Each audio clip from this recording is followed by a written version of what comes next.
Hi there, and welcome to today's episode. So, today it's something slightly different than what we usually do. Today, we talk with Ali Wilson about her life on a boat. So, Ali runs her business with her husband Tim, and they live on a wide beam narrowboat. They're cruising the UK canals and rivers, and they have been doing that for 3 years.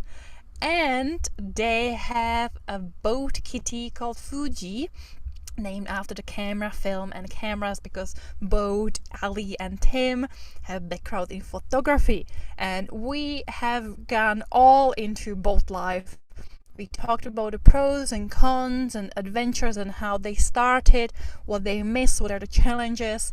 And we explore this unique, different lifestyle that quite a few people have, living on houseboats over here in UK, in Scotland, in Canals. So it's not the same as living on a sailboat.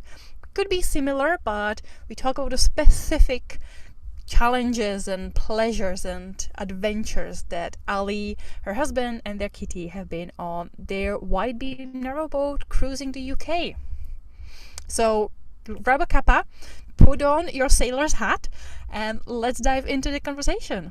But before we get into this amazing conversation, here is your reminder: hit subscribe, hit like, and follow us on our social media platforms on Spotify and YouTube and Instagram and LinkedIn. You can find us there and you get to see what it is that we are doing and get to share and listen to these amazing episodes. We really want to reach out to as many people as possible. And the statistics are only 1% of you are hitting that subscribe button. So please do subscribe, because when you subscribe, we get to have a further reach, and we have some amazing guests with some amazing topics, like the one we had today, where we're talking about wide beam narrowboats, and that's an adventure along the canals. So as Lenka said, grab a cuppa and let's get into that beautiful conversation. Hi, Ali. Welcome to the show. Hi, Lenka. Hi. Thank How you are for you having me. today? Thank you so much for being here. It's all right. Thank you for having me. Yeah, it's really good. So, to give our listeners a little bit more context, could you tell us a little bit more about who you are, what you do, and kind of tell us a little bit about who is this wonderful human being that we have here today? Um, I'm Ali. I am married to Tim, and we live on a wide beam narrowboat. We're currently in Leighton Buzzard, but we travel around, where our aim is to get to near Birmingham this year. Whether we'll get there, we don't know. And we've been doing this for 3 years. We run our business from the boat. We do, I'm not one of the trainers, but we run a business for graphic design software training. So things like Photoshop, Illustrator, InDesign, some Affinity packages, Procreate. And we do some of these via live training. So where you have a trainer live, and some of them is video training. So we upload those to things like Skillshare and Udemy. So we've got two sides to the business. So I'm so fascinated that you already mentioned the fact that you live on a boat, yes. because that's something obviously our listeners will know, that I now kind of live or travel a lot more in a van, and I've embraced the nomad lifestyle of van life. And listeners probably also know that Natalie is planning to move to South Africa to kind of figure out her living there. Again, alternatives mode of living, not necessarily traditional. It's for Natalie, it will be more stationary than for myself, but it's still looking for the alternative way of living. And I would love to dive a little bit deeper and get an understanding, how did you start with a boat life? How does it work? What are the pros and cons? Like, I would, if you wouldn't mind spending a little bit of time explaining to us and, telling us, how is boat life? How's it going? How did you stumble upon boat life? Well, I'll start from the beginning. Tim first saw boats or narrowboats when he first came over from South Africa in 1989, and decided that that looked really amazing and looked into it a bit, but it was one of those things that was always back of the mind. And then we got together eventually, and it was one of those things that we'd like to do at some point. But life carries on, and you think I'll just do it, at some point. And then it was in the last lockdown, we just thought we're not getting any younger, and we just have to bite the bullet and go for it. And we'd been renting a house for a long time, and we thought rather than pay someone else's mortgage, that we need to try and get something of our own, which we did. And we went for it, and it was the third boat we looked at. We looked at two way up north, and they weren't. One was really nice. We were going to go for it, but we got beaten to it by someone else. The other one was horrible. Then we saw this one, which is only about an hour and a half away from where we lived, and we thought, oh, and we still weren't sure if it was all going to fit. But Tim did all the graphics on Illustrator and figured it out. If we do this, we do that, we can actually make it work, because we didn't think we'd be able to make it work with living abroad and working, but we did, and we went for it and got it. And I think we started looking in the February. We bought it in the April of 2022. Tim had done looked at lots of YouTube channels. There's loads of boaters who share their lives on YouTube. And so he'd looked at loads of them. We watched some of them together, and they just give you an idea and an insight into boat life. And we knew it wasn't going to be, all plain sailing all the time, and it does have its ups and downs. But yeah, we moved in. We bought it in the April, moved in the June, whilst we sort of went backwards and forwards and did some decorating and stuff, and started cruising in the July. And we're what's called constant cruisers.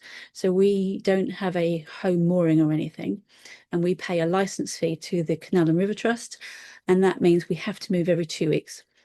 And providing there's no mooring signs, generally you can moor where you like along where it's safe, along the towpath.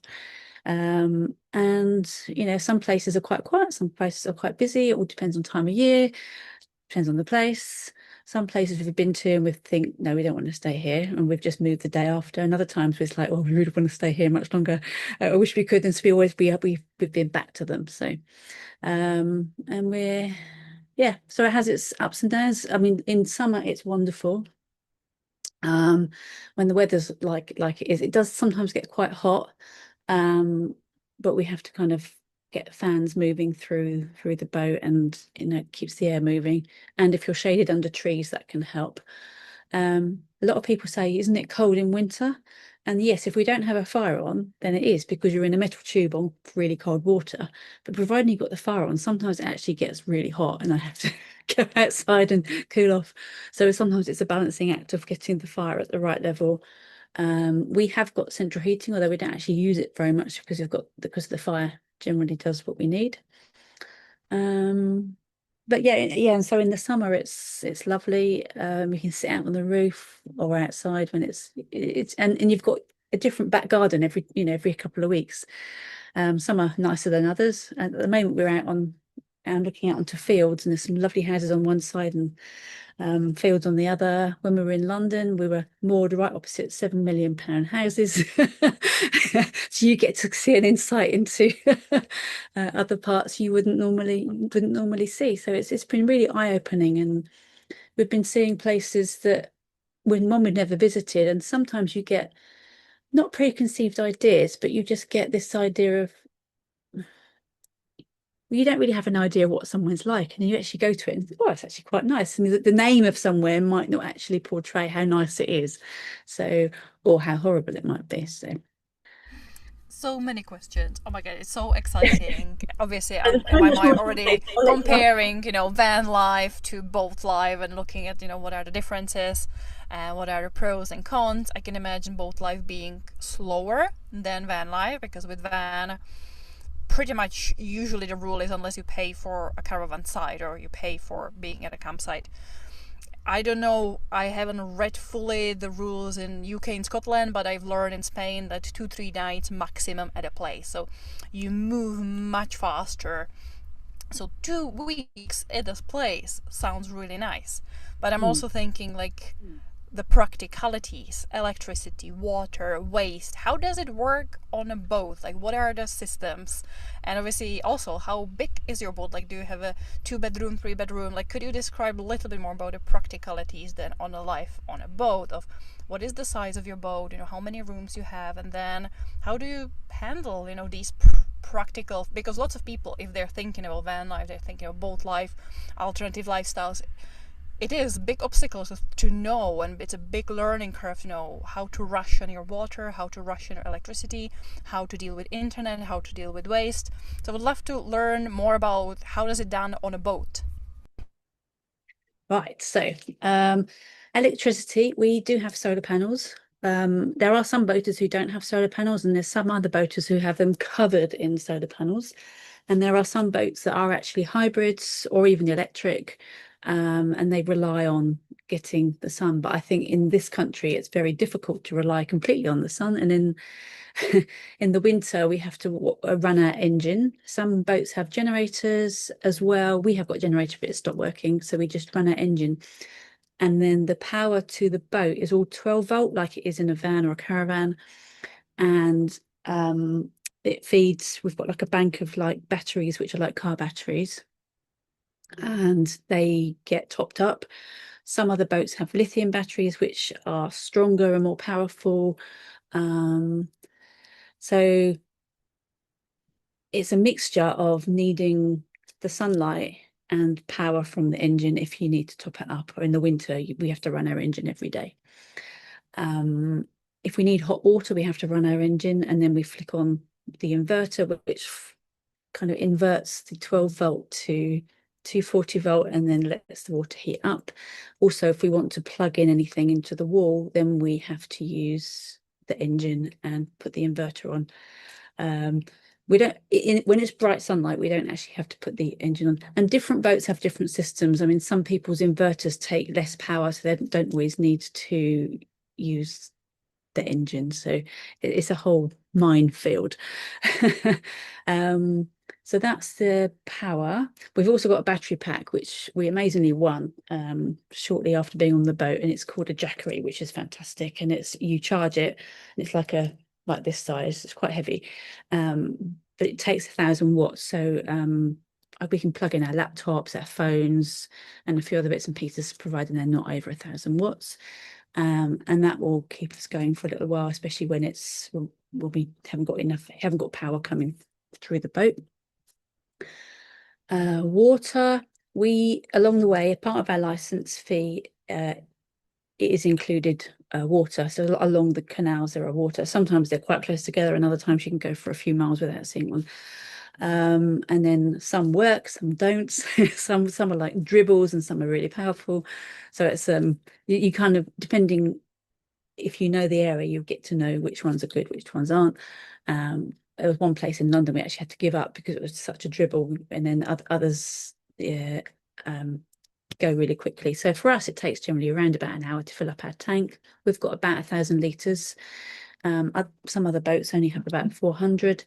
That lasts us around 2 weeks. We do have showers, well, a shower, but we do tend to keep them relatively short, just to make sure we can serve water.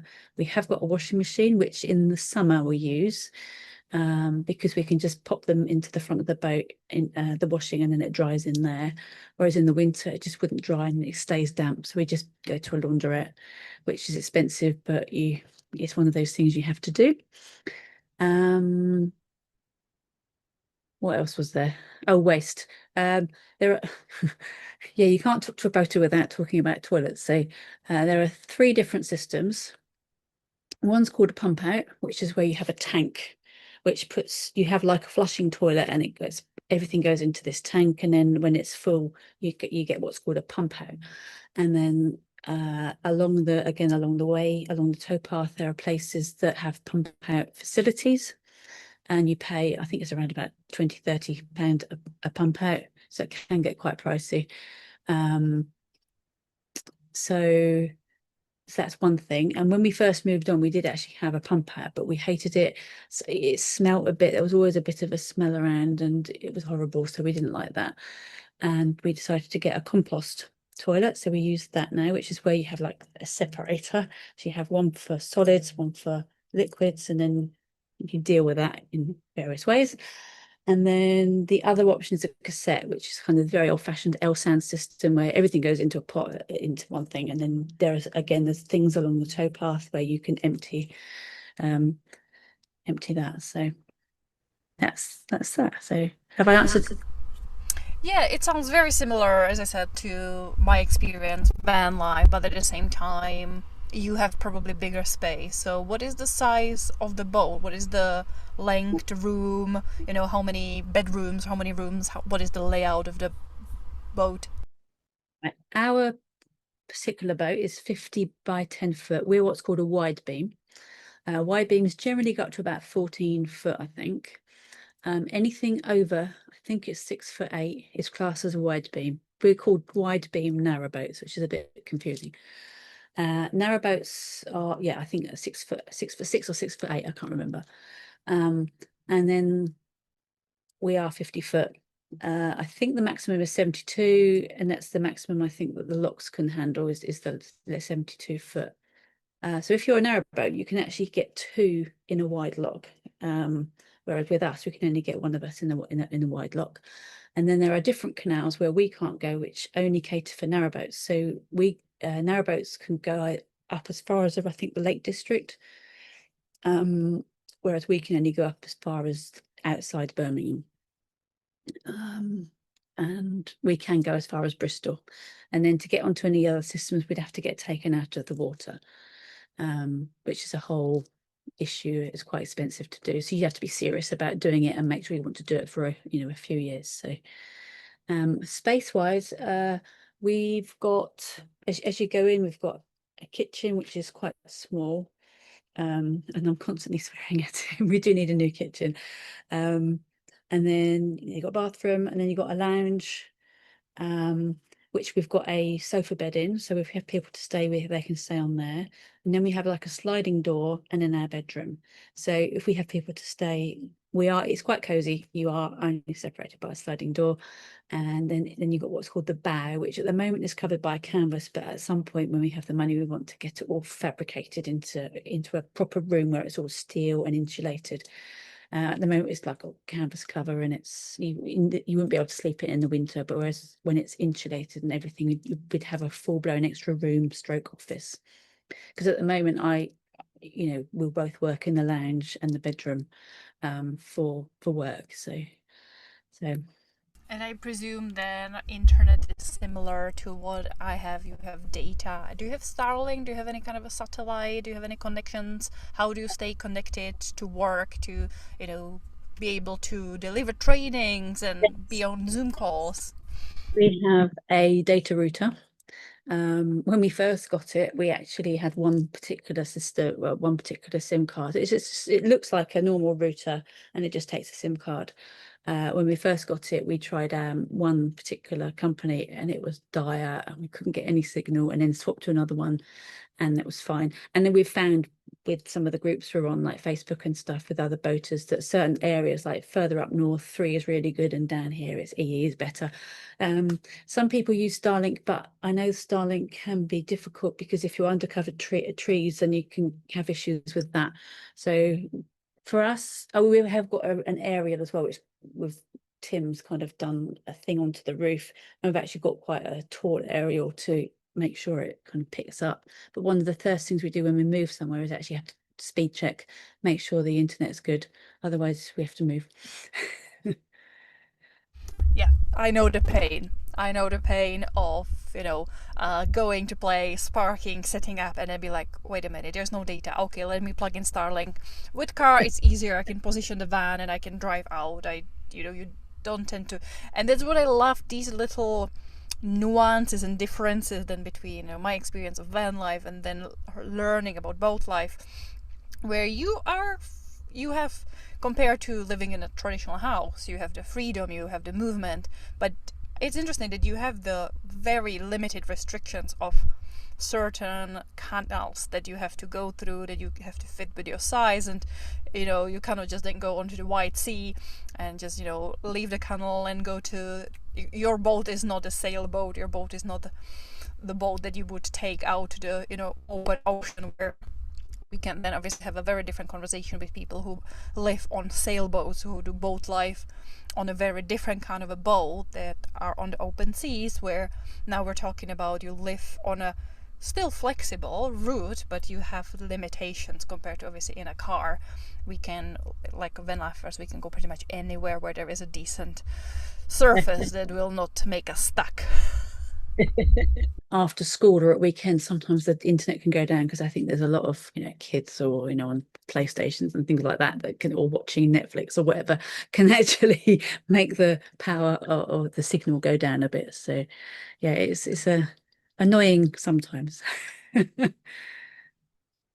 This is a great conversation between the two of you about, van life and boat life. But I'd love to know more like the practicalities of shopping, and because I'm assuming you don't have a car.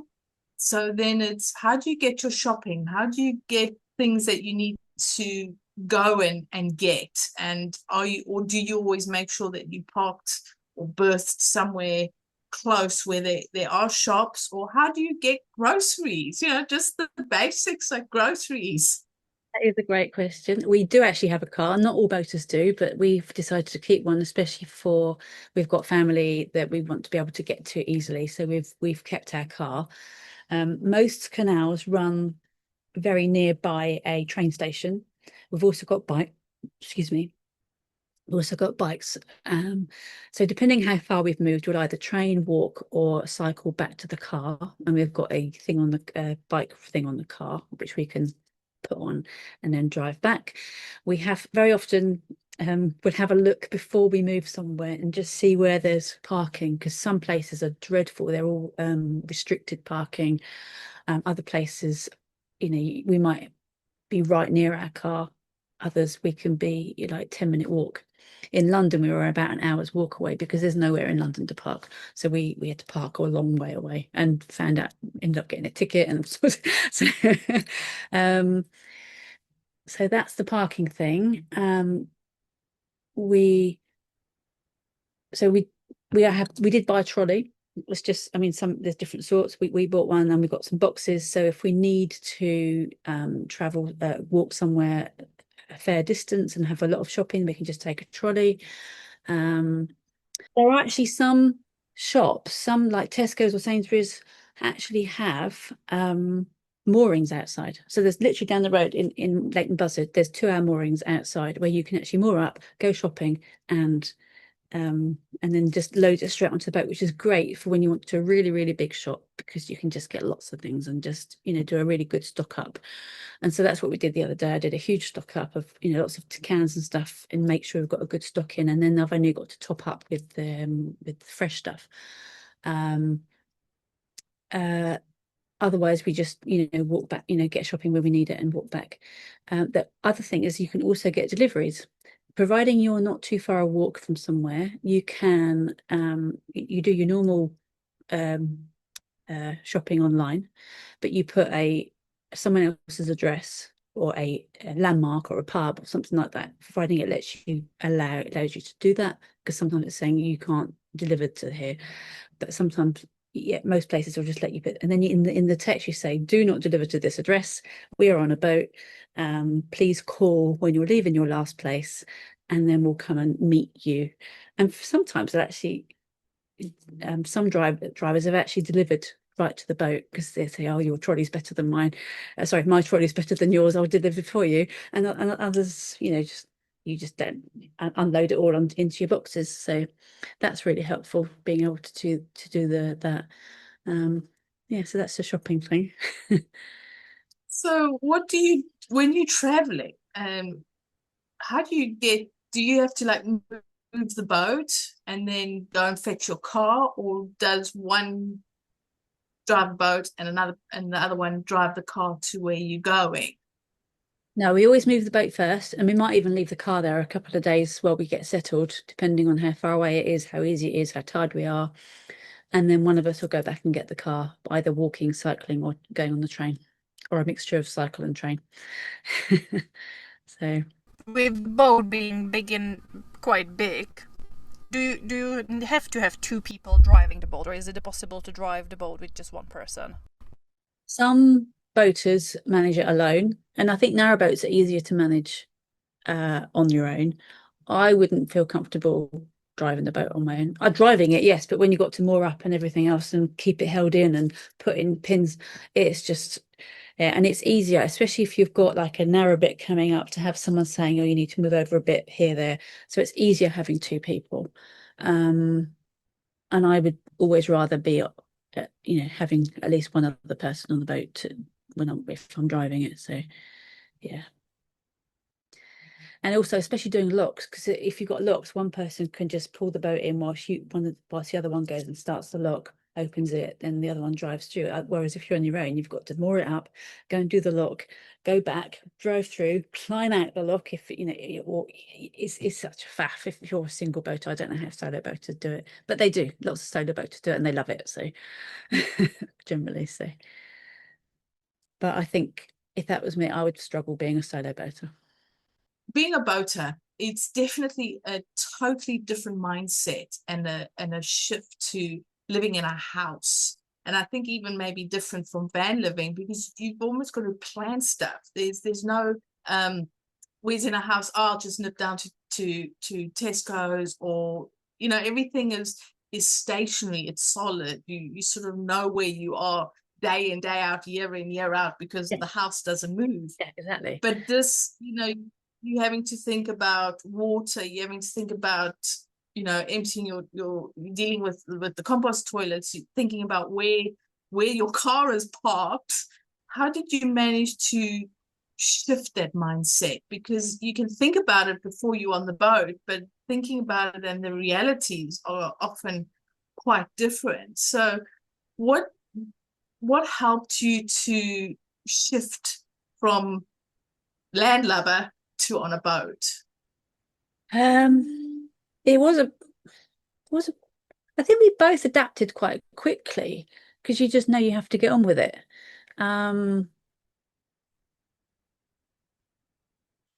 Yeah, it's one of those things we just kind of fell into, really. It's just, it's one of those things we just got used to it. So, and it's frustrating sometimes, because you know that you've got if you want to try it, most weekends, if thankfully being self-employed, we don't always have to move at a weekend, but because of work we try to move at weekends, but it doesn't always work that way. But it does mean that you've got at least one day out of every 2 weeks where you have to write it off. And the last move we did, it was like 11 something locks. All of them were set against us, which means it's harder work. I can explain more about locks if you want me to. And at the end of the day, we were absolutely exhausted. And the day after, we were just, and so that meant two whole days were gone. So it can be frustrating. I want to get on with doing this. I want to get on with doing that. And my body says no, because I'm just too tired or hurting or that sort of thing, because sometimes I've hurt myself or something with doing the locks or that sort of thing. So it can be frustrating, but overall we've got into a routine of, we do this, we do that, we fill up the water, we keep an eye on the water. So yeah, we've got into a routine, and it didn't take that long, I don't think. It would be great if you can explain about the locks. It's very much a European thing, and especially an English thing, but especially maybe for our American or Australian and South African listeners, is we get to you see pictures of the locks, but you don't actually realize how they work. Can you just explain a little bit about how locks work, and roughly sort of a time scale of going through the locks? So it's not just like going through a traffic light, it's red and it's green and you go, and it's red and you stop. But just a little bit about what the locks do and how they function a bit, just to give sort of especially listeners who don't necessarily know what the locks are, or canals, who are not from Holland or the UK. Yeah. So rivers and canals flow, but they can't flow uphill. So the locks control the flow of water and also help it go uphill by providing a, I've worded that very well, but they provide a way of the water going uphill. So, for example, if the water's flowing downwards, you'll go to a lock and you have something called a windlass. You have normally two gates. On the narrow locks where it's only one, you have to have one gate, and you have to open or close the paddles depending what way you're going to let in the water. So, for example, if you're going down, you have to get the water to come up to meet you. So what you would do is you'd open the paddles on the other side. This is probably better with a diagram than me trying to explain it. But yeah, you'd open the paddles on the other side to let the water in so it comes up. Have I got that right? No, it's the other way around.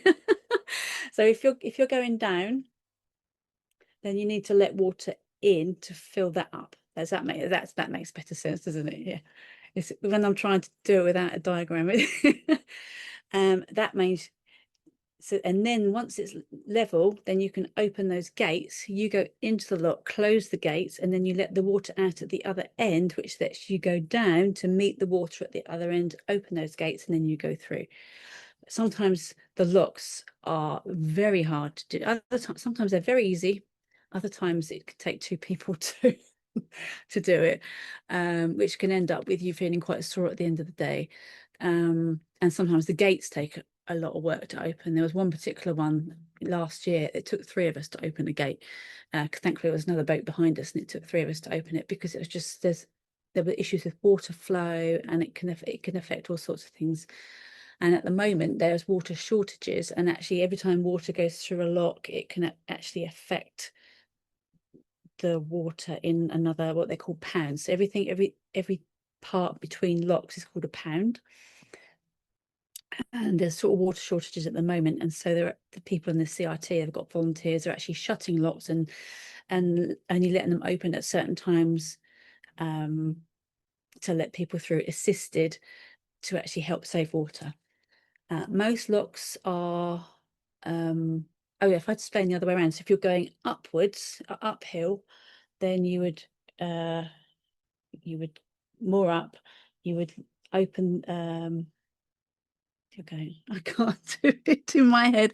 That's okay. I think to go up, obviously, you need, because the lock has 2 gates, right? It has kind of entry gate and exit gate, and you're locked in the middle, which is where you work with a water difference. So you either fill the lock to get to your height, you empty the lock to get to your height, and then you change the elevation in there. To hear about your experience of locks, because now being in Scotland, I went to the famous Falkirk wheel, which is one of a kind on the world, kind of a boat elevator. It's like a swing, it's like a roller coaster ride for boats, where it replaces 11 locks. It changes massive amount of elevation, where it would probably boats take up to a day to just cross.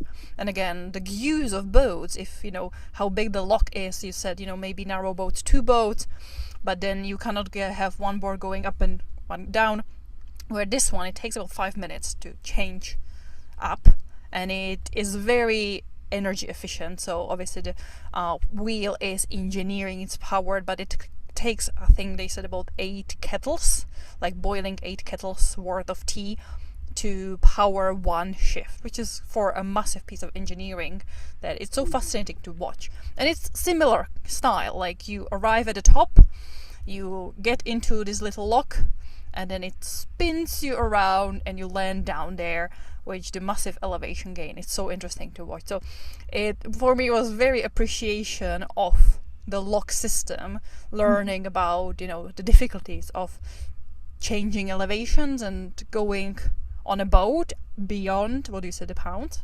The engineering in locks is incredible, and very often, or in fact most locks have like a little brick in the side and it says 1872 or something like that. So they're very often very old, and then obviously parts have been replaced, but sometimes they still need replacing, or which is sometimes where they take a lot of work.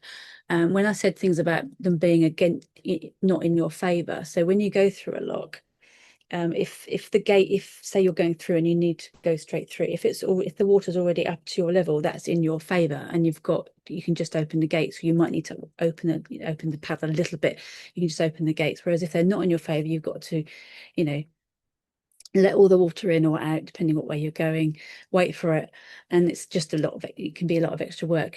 Some days we've had days when we've had like 5, 6, 7 locks all in our favor, and it's been so easy, a lot easier. Other times, like the other day, all of them but one were not in our favor, and it just took a lot of extra work.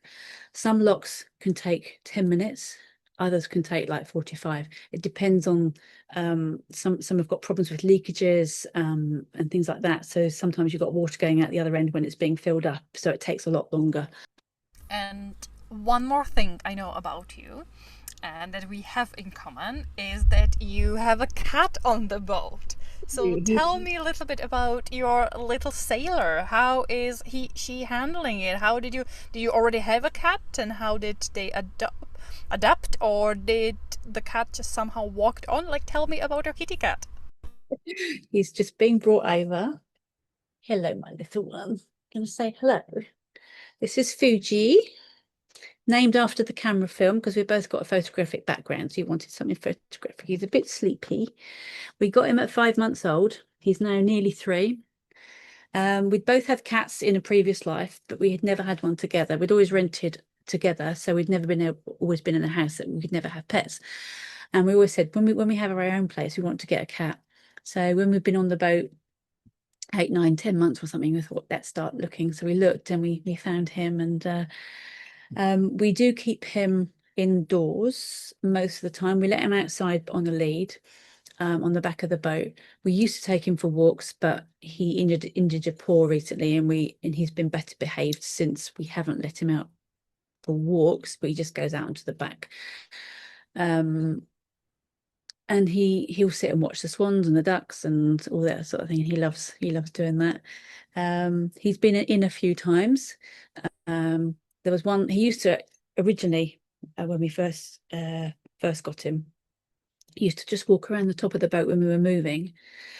And then I think it was last year sometime, he thought he could fly and went off after some ducks, and we were actually moving at the time, so it was like, oh, engine off quick, because otherwise, because he went flying past in the water. We couldn't catch him, so we had to kind of moor up on this tree in the middle of nowhere, and then he swam really, really well to the side, and then Tim climbed up this side of this bank and rescued him. And yeah, but he's been in a few times, and he doesn't like it, but he copes really well. But no, he's lovely. He's and he's brought us so much joy. Yeah. What does boat life give you? Is it the slower pace of life? I know it can be quite physical, like you said, with all the locks and that, but it's a slower pace of life than if you're living in a town or anything, because boats don't do 70 miles an hour down the motorway or anything, and just having to plan a bit more with certain things and logistics, and that it must create a different way of living. And I'd love to know how that has helped you, sort of the mindset, just finding a way to be a human in a different pace world. And I know you work from your boat, and you do courses and trainings and that, but you still in a different world, so to speak, because it is not as what we grow up with, or the average person grows up with in a building, in a house or a flat, and you go to work, you commute home, you commute to work, and all this. So I'd love to know just what's that does for you. Is it a sense of freedom? Is it that the pace is slowed down? Is it the being able to have a different view every sort of week or 2 weeks? What is it that this type of lifestyle gives you? You're taking things for granted. So like like waking up every day in the same place, I think you can just not start to explore where you live as much, maybe. So I know that where we, when we lived in one place for, you get used to living on the edge of the woods, but didn't actually go there that often and explore the woods. Sometimes we would, but not that often. I like being able to see the different places, and I think that's sort of enriched our lives in that way. And just not getting used to the same view every day. Whereas some people like that, that's fine. And at some point in the future, we might end up back on land and have the same view every day. But we've had this opportunity where we can explore, and we've seen places we never would have seen, and it's been amazing, because there's been some really lovely places we've been to. I think mindset, you have to get into a mindset that you have to move every couple of weeks. And so you try and appreciate what's around you. There are times when work and life is so busy we don't get to explore a place, and that's sad, but sometimes we know we'll come back to it, and we might get a chance at another time. But we have got the opportunities to explore places, and so the mindset is that we know that we can explore a place, get to know other people. Some places, we've found that being in different counties, people are very different. It's like, I think the further north you go, people are actually generally more friendly, which is kind of a well-known thing anyway. With work, so it is a juggling act sometimes, because sometimes we really, we are quite busy, and so sometimes we don't get a chance to do a lot. And that you've got to plan, because if you need more water, or if you need you need to move in at that time, then that you can't do this, you can't do that, you've got to sacrifice this, that and the other for the time that you need to move. So if some of our listeners are thinking about, this could be fun, or this is something we've been thinking about, but we've just not got around to doing it, can you maybe share some of the practicalities to think about from going from a house to a boat, and maybe if they are wanting to do it, to help them, nudge them into doing it? So if you were thinking about it, I would watch lots of YouTube videos. There are so many YouTubers out there who share day-to-day life and things like that, and that's really helpful. One of the biggest things is space. And actually, when we moved out of the house, we sold, gave away, got rid of so much stuff, and it was very cathartic. And we still have storage, but we've actually realized it's costing us more than it would be to buy everything again. So we're actually going to, over the next couple of months, we're going to get rid of it and just get rid of stuff again, because it's just way too expensive. So that's one of those things. Some people keep storage, some people don't. I would also suggest, if you can, finding someone to spend a day with, do locks, maybe even stay the night or so if you can, because it gives you a feel for it, of the space constrictions that there can be, the movement. Narrowboats are worse, not worse, but they have more movement on them. And when I've been on narrowboats, you can feel it, and that wouldn't always suit everybody, because I know some people can have problems with that sort of thing. So what other things are there to think about? Yes, generally storage within the boat, how much you're going to have to move. Some people take a home mooring or a marina mooring, which means you don't have to move, so your license fee with the CRT can be cheaper, and then you'd have like a rent with the mooring place, wherever that may be, whether it's in a marina or what's called home moorings, where some people rent out parts of the canal if they own that part of the canal, and you can moor there. Some of those will have electricity. You can have like these power things that you can plug into. Some will have water, some won't. Some are really expensive, some are a lot cheaper. And so for us, we've actually decided in the winter, if we can, we'd like to spend at least 3 months in a marina somewhere, possibly if we can find somewhere, because moving in the winter, some people love it. And the first couple of years we did it, and it's like, we've done it. but winters can be hard, having to move, it's wet, it can be more dangerous on the logs because they're more slippery, having to move in the snow maybe. If you've got engine trouble, you've got to go and also whenever you move, you have to put your hand in the water to check the prop. And that, if in the middle of winter, that's freezing. Tim normally does that.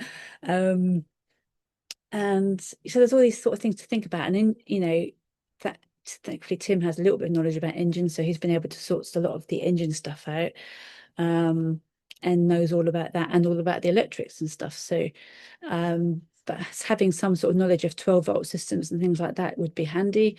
And I know a lot of boaters learn as they go along, some know before they go on.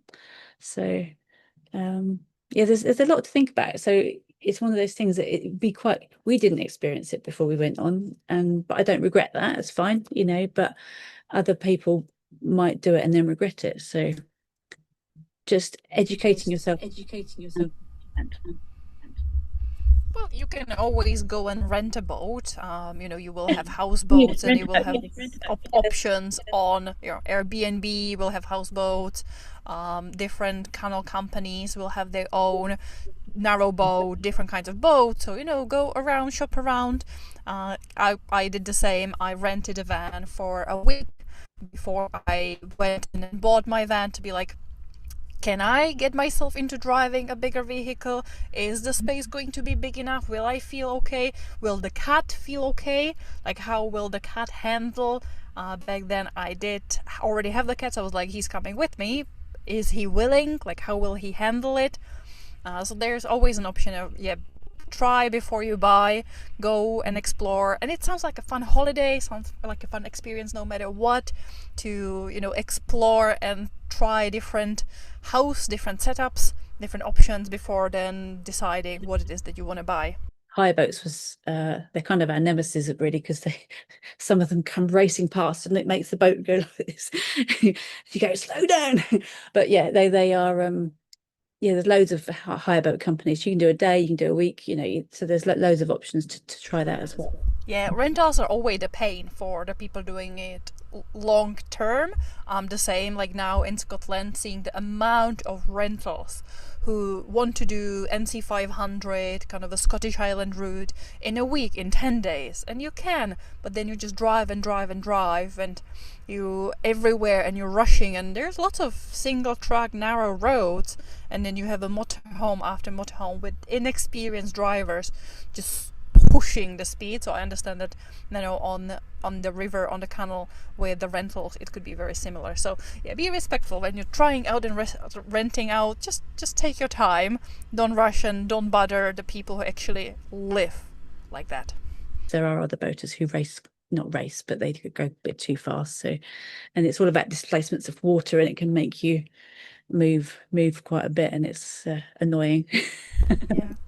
And also thinking about, how did your friends and family and colleagues, or even general public, what were the reactions of people? It's always interesting to compare again with possible van life, that the more it becomes popular, there will be people who are kind of unhappy with us kind of taking over free spaces, taking over parking lots or parts of river. What was the reaction, obviously, from friends and family and close ones when you were like, oh, we're selling the house, or we're moving out of rental and going to live in a boat? And also, how have you found it kind of moving through with other people, strangers, locals? How do people react? With regards to family, it was mixed. I mean, I'm quite close to my sisters, and they were quite sad to see us leave. But it's sort of the local area, but we still see them, so it's fine. And but at the same time, they were excited for us, and my mum and dad as well, and they've all been to visit. And the general public, like when we announced it or I announced it on Facebook, most people say, oh, that's so amazing, I'm so happy for you, that's really cool. And then with general public, or people along the towpath, it's mixed. You get some people who live on the canal, and you wonder why they live on the canal, because they are so grumpy and they're rude. And we've had one person pull out our pins on our boat. because he didn't want us to be moored there. And it's like, that's just wrong. And then there's others that are generally really friendly. So it's just very mixed. There's a whole thing with a lot of people think it's a lot cheaper to live on a boat. And yes, the initial outlay can be cheaper, but obviously you've still got all your food and everything, and your license fee, which is like your council tax. So you've still got all those sorts of things. So a lot of people have this misconception that it can be cheaper, which, you know, in some ways there's parts of it are, but overall it's not that much cheaper unless you're buying a really expensive house and have a big mortgage. So and then you get people who abuse the system, so they don't pay their license, they stay where they are, they don't pay I think I said they don't pay their license, and then they spread out all along the towpath and they dump stuff, and it's just very frustrating because you've got people dumping fridges and their rubbish all along the towpath, and it's just really sad for those of us who do pay their license and just want to enjoy the surrounding areas. So that's a whole other kettle of fish. So basically, it doesn't matter whether you're in a van, on a boat, or in a house, you still get those people. At least with a boat or a van, if you don't like your neighbours, you can move. That Ignore is it. true. That is true. I mean, this conversation has been really a lot of fun to get a different perspective on a lifestyle and a way of living. And I've really enjoyed your perceptions and your experiences about what you've been dealing with and going through and enjoying and not enjoying. So thank you so much for really sharing your time with us. For people who, or for our listeners who've been listening and they want to maybe get in touch with you or find out more about what it is that you do or who you are, where can people find you? Well, on Instagram we have a boat page where I don't update it as often as I'd like to. Excuse me. But that's Wilson's Watery Wanderings. Wanderings as in to wander, WANDRINGS. Red Rocket Studio is our business, so that's our training, our live training, and then we've got Tim is on Skillshare and Udemy. We'll put all the links in the description below. It's mostly kind of knowing based on the conversation and kind of if people want to find out more, they want to follow you. I think your Instagram is a great place for people to be, to then, meet the boat kitty Fuji and see some of your adventures and see a little bit of the boat experience from your beautiful photos and videos that you share there. Thank you very much. And one last thing, we always try to squeeze in a little bit more from our guests. There's always one last question that we're trying to get into the mix. And as this podcast, we are exploring different ways of having more life in one's life, about leaning more in life, prioritizing life, and overall living happier, healthier, more fulfilled life. And I'm curious to really know what gives you life right now. I think it is living on the boat and being with Tim and Fuji. We just, some people would hate to live and work with their partner, but Tim and I just love being together, and having Fuji as well just adds to that. And it all sounds very kitsch, but that's true. And we do get space from each other. We know what we'll go for a walk, or so if we need space. And what gives us life is just exploring and seeing different places and working together and having time together. So it's the people. So it doesn't matter where we are, it's just the people and the cat. Well, thank you so much for sharing your experiences and sharing your time with us today and your energy and just answering our questions and enlightening, myself, Lenka, and our listeners to an experience of what it can be like to live on a boat or a narrow boat, or broad beam narrow boat. I hope I got that right. On a canal. It sounds amazing, and can potentially be a lot of hard work, but it just sounds like a great lifestyle to experience, whether it's permanent or whether it's only for a few years and deciding. So thank you so much for sharing that with us and for being with us today. We really appreciate your time. It's a pleasure. Thank you for having me. And for our listeners, what have you got from today? Are you thinking about living on a boat at some point, whether it's a narrowboat or a broader boat? Or do you still want to maybe stick with your house? Or are you thinking about van living or just finding a different way to live your life? We would love to know what you've got from this conversation. What aha moments?